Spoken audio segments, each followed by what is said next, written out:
चलिए macro economics को समझते हैं एक छोटे काल्पनिक गांव की कहानी से।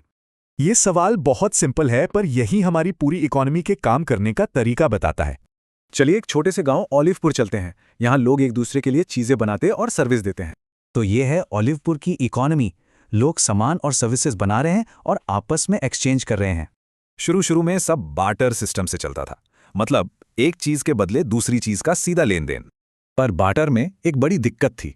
सोचिए, रवि को मीरा की सर्विस चाहिए, पर मीरा को रवि का गेहूं नहीं चाहिए।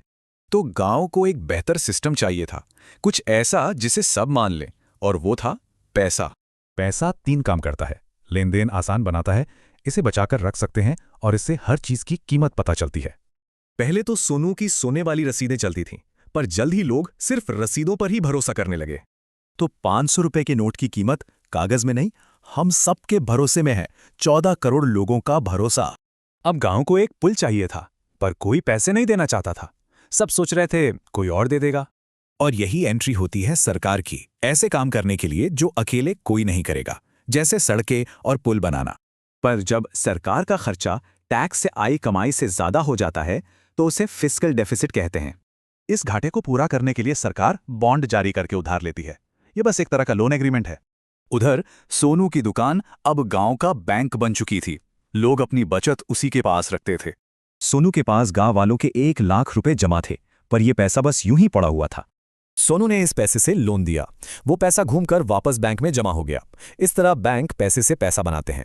लेकिन तभी एक अफवाह उड़ी कि सोनू का बैंक डूबने वाला है, और सब लोग अपना पैसा निकालने के लिए भाग पड़े। ऐसे बैंक रन को रोकने के लिए बना एक सेंट्रल बैंक, यानी बैंकों का बैंक, जो पूरे सिस्टम पर नजर रखता है। अब सोचिए, सरकार ने ज्यादा पैसे छाप दिए, पैसा ज्यादा हो गया, पर सामान उतना ही था। नतीजा, महंगाई बढ़ गई।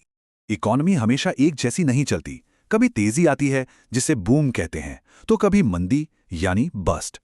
गांव की जीडीपी तो बढ़ी, पर कुछ लोग पीछे रह गए।